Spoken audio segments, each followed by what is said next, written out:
Welcome back, YouTube, to the second part of this Go Kart build. We're going to first have a look at the electrical systems, browse through the code, mush it all together, throw it on the cart, and see if this bunch of stuff actually moves. Let's get started.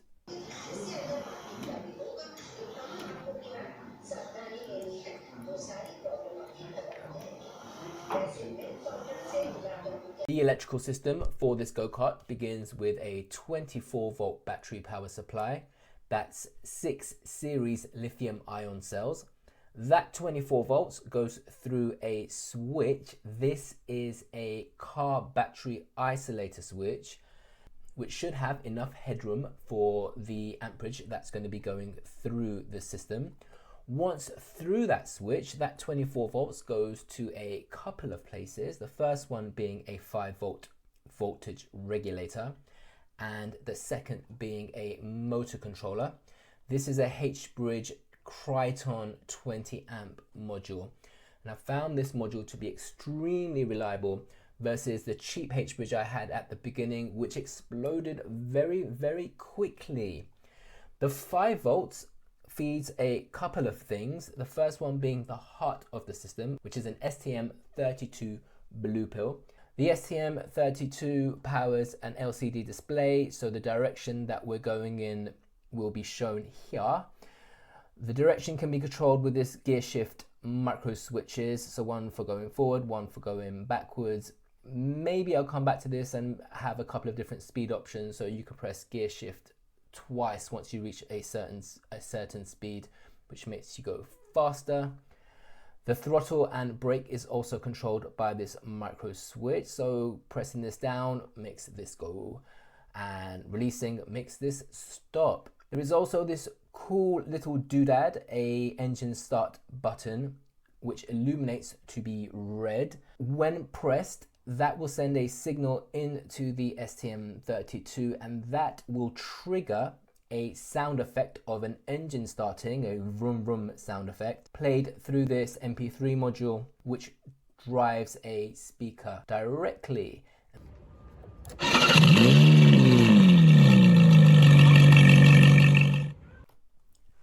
When it came to testing, there was a whole heap of EMI coming off this motor, which would constantly reset the STM32. This was addressed by putting a couple of filter capacitors on the output of the 5-volt power supply. A brief overview of the code. The LCD screen is mapped to the following pins, so if you did want to recreate this setup, the comments show which pins go to which inputs of the screen. This is a WaveShare LCD module, and it was pretty reliable, although sometimes it does glitch out and does not display or refresh quite correctly. The rest of the pins are also displayed here.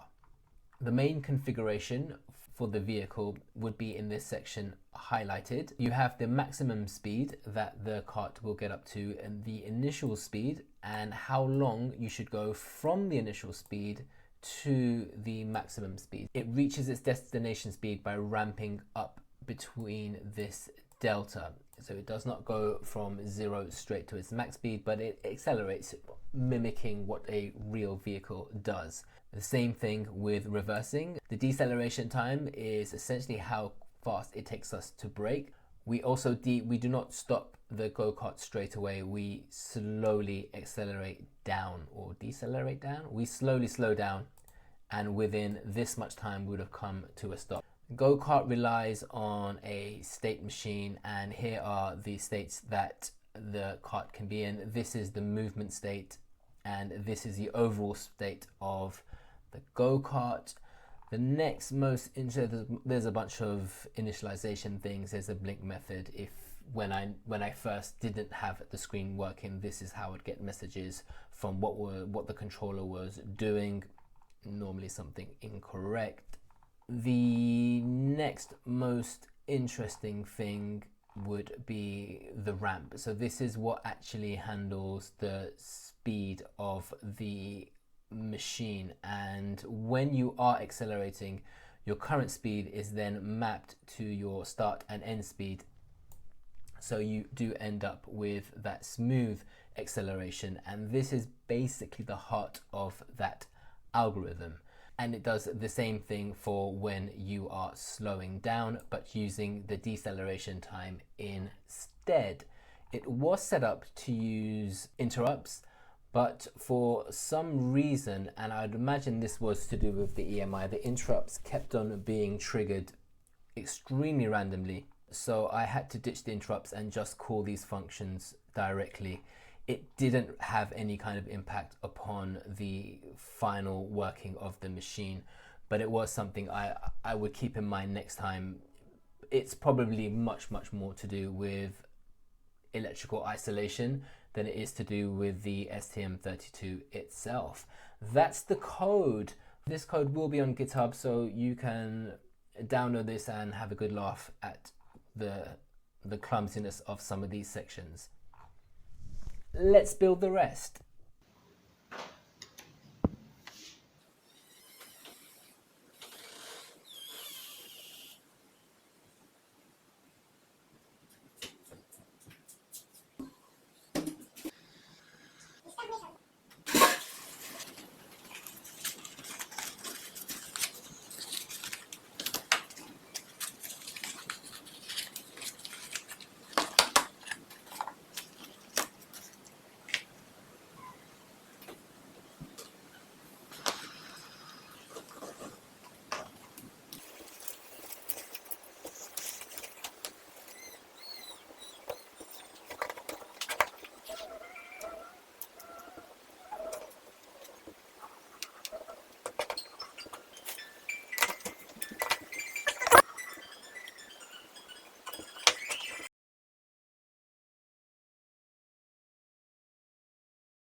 No, you cannot. Okay, okay.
think I busted your thing.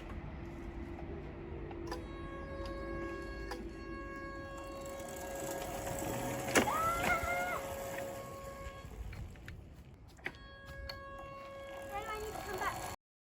Cool.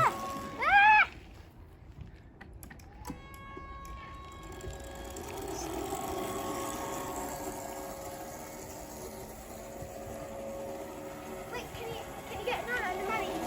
Yeah.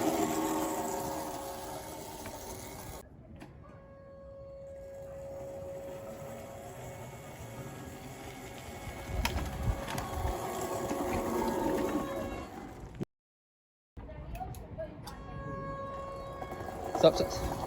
Wait. I